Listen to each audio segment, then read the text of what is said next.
L'association Les Cuisines Bruxelloises emploie 260 travailleurs de tous les horizons. Des cuisiniers, bien sûr, mais aussi des livreurs, des chauffeurs, des diététiciens, ainsi que du personnel administratif et polyvalent. Mais donc les cuisines, c'est une association de communes, d'hôpitaux et de CPS bruxellois, il y en a 11 en tout, qui ont décidé de s'associer pour pouvoir offrir des repas équilibrés, de plus en plus biologiques et donc sains, à un prix démocratique dans les maisons de repos, les hôpitaux, les écoles et les crèches publiques. Donc. Cette structure publique est née d'une faiblesse du secteur privé. À un moment, il y avait un opérateur privé qui était défaillant. Et donc la ville de Bruxelles, qui est le principal partenaire des cuisines bruxelloises, a décidé de monter de toutes pièces et dans l'urgence une structure qui permette d'offrir des repas scolaires d'abord, puis en plus après ça s'est élargi aux hôpitaux. Et aujourd'hui ça reste une structure publique avec un objectif public d'offrir à la fois de l'alimentation saine et équilibrée, bien entendu de plus en plus biologique, mais à un prix démocratique accessible aux enfants, aux personnes âgées ou aux malades. Outre l'accès à une nourriture saine et à un prix très raisonnable, l'association entend également sensibiliser les jeunes à l'alimentation et soutient les produits locaux. Alors, il y a deux autres objectifs, mais qu'on essaie de promouvoir. C'est évidemment, comme on touche un public de jeunes, c'est aussi d'apprendre aux jeunes d'où vient la nourriture.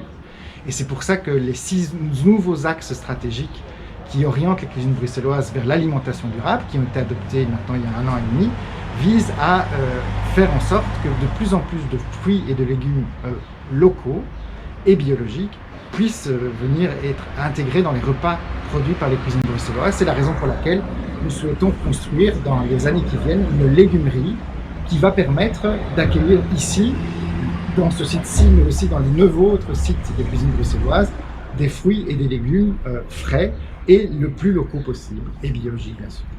Dans le courant de la stratégie Farm to Fork, littéralement de la ferme à l'assiette, le secteur public bruxellois pousse à la consommation locale.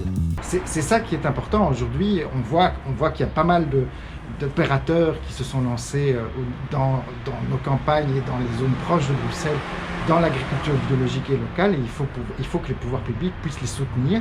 Pour ça, il faut pouvoir leur acheter les productions et c'est à ça qu'on travaille aujourd'hui.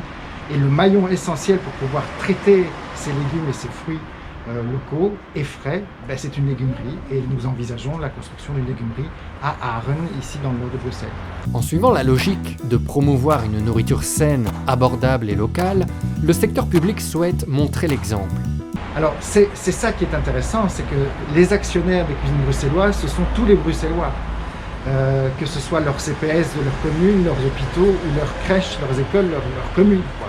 Et donc c'est important que les cuisines bruxelloises puissent tirer avec elles tout le secteur de l'alimentation collective et de montrer que si on utilise les marges, on fait ça pour transformer les cuisines, ça permet de dire, regardez, il y a moyen de manger sainement, de façon équilibrée et biologique, à un prix démocratique.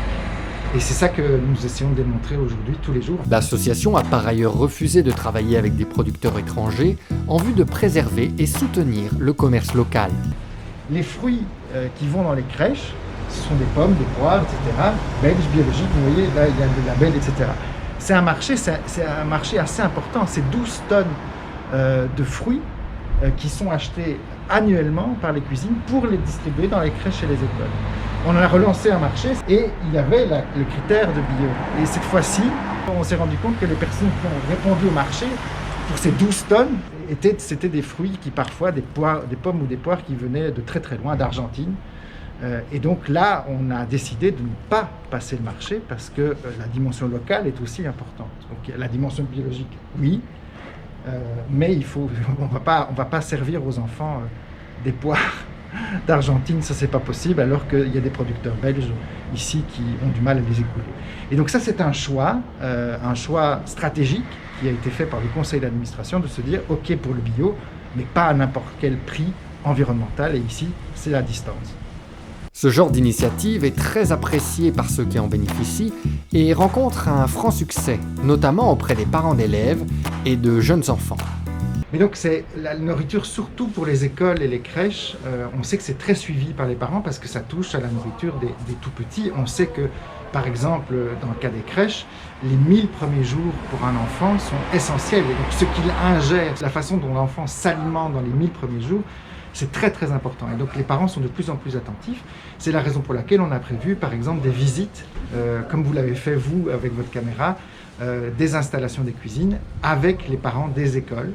Mais c'est aussi une façon de montrer que les cuisines évoluent et intègrent de plus en plus d'aliments biologiques dans leur préparation. Et on a ce projet d'alimentation durable, de faire des cuisines bruxelloises une structure good food, vers où la région bruxelloise souhaite aller pour les cuisines collectives.